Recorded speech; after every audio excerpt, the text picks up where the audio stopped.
Mrs. Johansson. It's a pleasure to have you, and I will let you now for your keynote speak. Thank you. Thank you. Thank you very much. It's a pleasure to be here live with you in the room and, of course, all with the participants online as well. I'm really happy to have this opportunity to address you on this extremely important topic. And it's urgent because the clock is ticking. Time is running out to protect children. In just around 2 years' time, voluntary efforts of internet companies to detect child sexual abuse online will come to an end in the European Union. If you have young children at home, they are probably playing Roblox. They play with their friends in a virtual world, and they have a lot of fun. Adults also play in this virtual world, and some of those adults mean harm.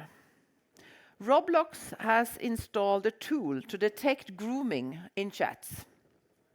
So as a parent, you can feel safe while your children are using these chats. But in 2 years' time, that will no longer be possible in the European Union, unless the law that I presented last month to fight child sexual abuse will be adopted. Because in 2 years' time, the temporary legislation that is now in place will expire.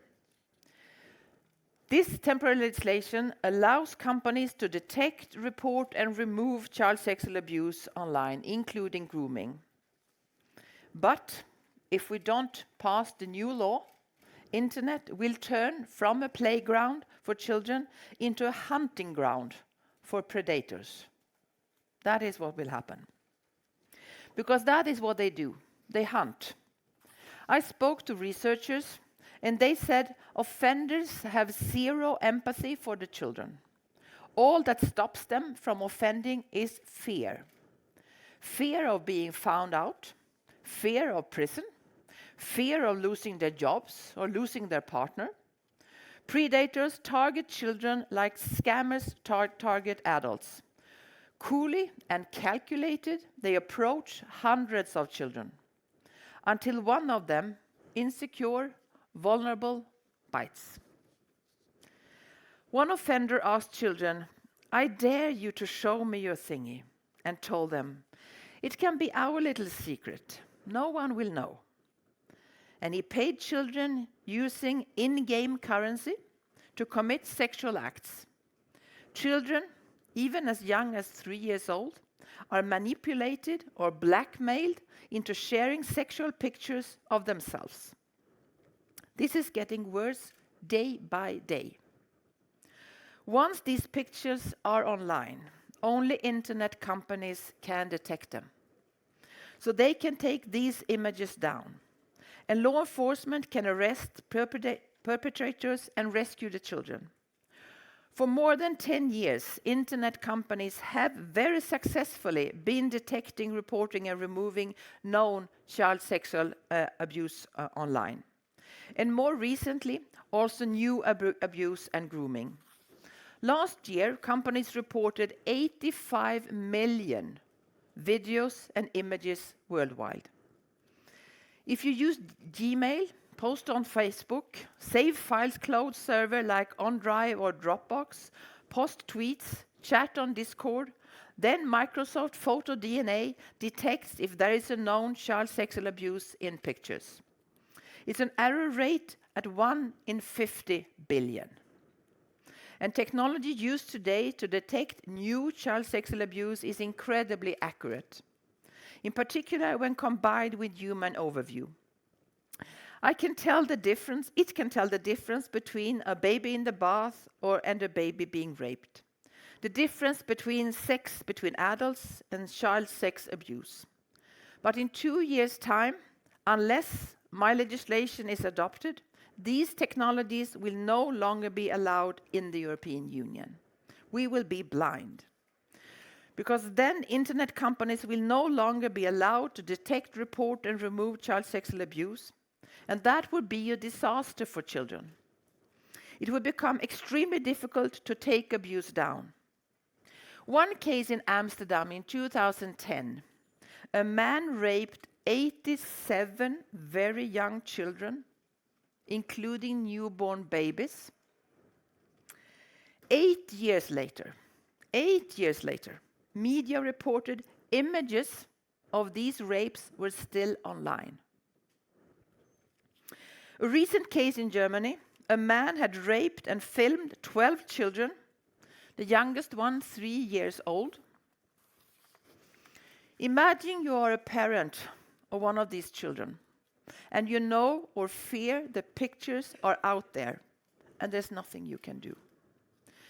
Imagine you are one of those children, and you're growing up in a digital age, becoming a teenager, fearing these images are still online. We must show these children and their parents that as a society, we are behind them, behind the victims. They have our support, and that we will do everything in our power to help them. That if we have the technology tools to take down this abuse, we must also use them. And if we do nothing, in 2 years' time, the light will go out online, blinding police, who will no longer be able to rely on reports from internet companies to save children. The abuser is very often a person the child trusts or trusted. The father, the football trainer, the priest, committing their crimes where no one can see. But they post their abuse online, where mainly internet companies can find it. In EU member states, up to 80% of tips to police of child sexual abuse come from internet companies. Without these tips, police would not have solved some of the biggest cases of recent years. One of the recent cases, an international operation supported by Europol that identified 100 suspects, saved 146 children from ongoing abuse, and led to the opening of more than 800 investigations.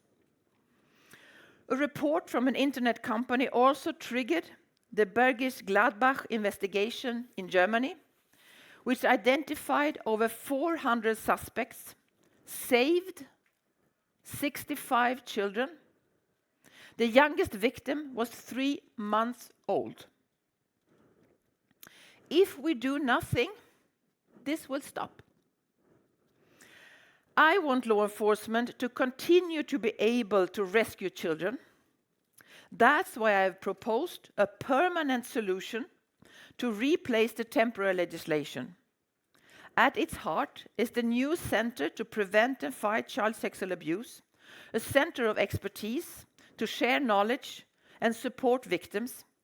And we are moving from broad voluntary detection to a more restricted and risk-based framework, and that focuses on prevention. According to my proposal, companies will first have to make a risk assessment on the chances of abuse on their services, and then they will have to reduce that risk with mitigating measures through safety by design.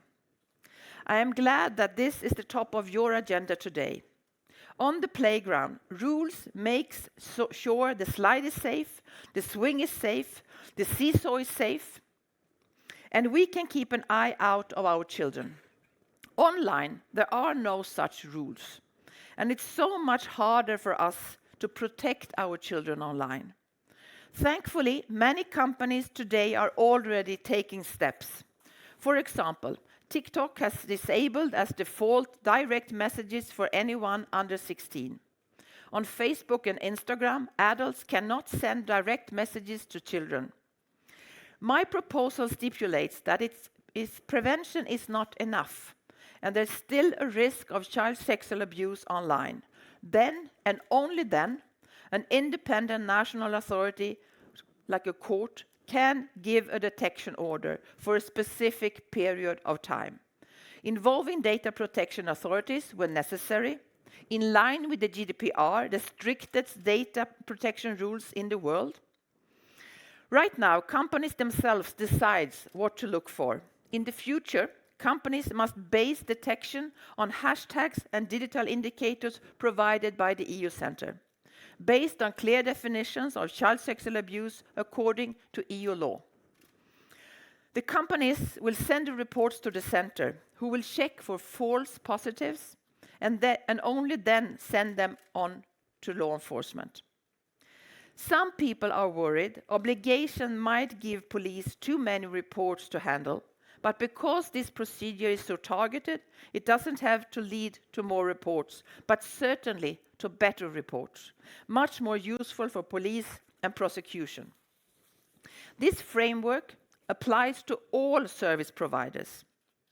The legislation does not tell companies which tools to use. The technology will be out of date as soon as we reach an agreement if we put it into the proposal. So this proposal is technology neutral. But we do tell companies that the technology must be effective, reliable, state-of-the-art, and the least intrusive and most reliable available. And we don't ask companies to do the impossible, of course not. Before issuing a detection order, authorities must take into account the availability of sufficient reliable detection technologies. Of course, if no technology is available, you can't do the detection. My impression is the more people read and get to know about the proposal I put on the table, the more they support it. More than 50 NGOs have welcomed it in a letter. 13 organizations started a campaign to promote it. Most member states are very positive. I'm especially grateful for all the support I receive from survivors, because this law is their law. There is no guarantee of success. There are some critics out there for whom there will never be enough safeguards. So I call on you to support my proposals, because the countdown has started. And I know that many of you are aware of the time it takes to get through to have a new legislation adopted by the co-legislators in the EU. In 2 years, we must have the new proposal, the new legislation in place. So the clock is ticking to save children. Thank you. Thank you.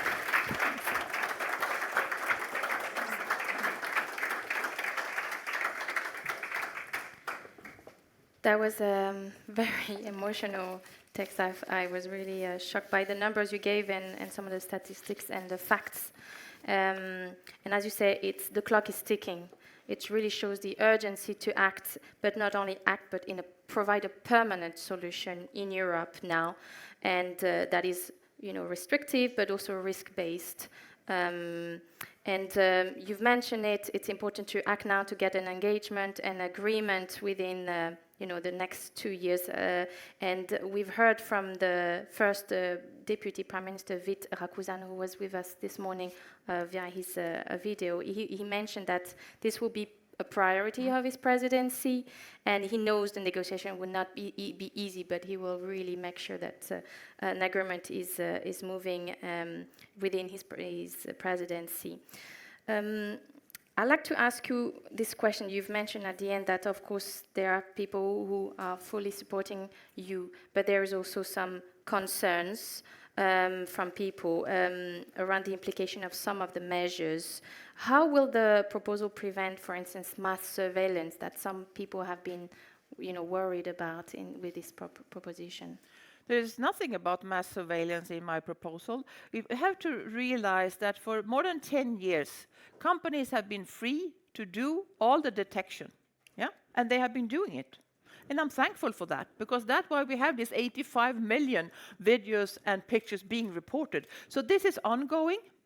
With new EU legislation, this is no longer allowed in the EU. If we don't have a targeted legislation that will allow it in targeted occasions. And this is what I put forward. So everything that is ongoing now, there's not that kind of restriction. So they can do the detection today. They are not obliged to, but they are allowed to. What I will do is that saying that you will still be allowed in targeted situations, and only after a court has taken the decision based on different steps in the process, then you are allowed to do detection with specific technology that you also could be part of the decision. But when you're allowed to do the detection, you're also obliged to do it. So that's also the new thing here. But my new proposal is much more restricted when it comes to what will be allowed in detection than the practice that's been ongoing for 10 years, and more than that, 20 years, and it's ongoing today. So it's not opening new possibilities, it's opening more restricted possibilities. But if we don't adopt it, everything will be blind, because everything will not be allowed in the EU, and that will be a disaster. Thank you. I think this is it for our morning session. I would like to thank you very much for being with us today in person. I know you have such a busy agenda, and this summer will be very busy for you as well, with so many engagement happening. And this dossier is so crucial for you. We wish you all the best, and I hope we can all be active in this field and be meeting again very soon to see the results of your proposal. So thank you, and please warmly welcome Mrs. Johansson.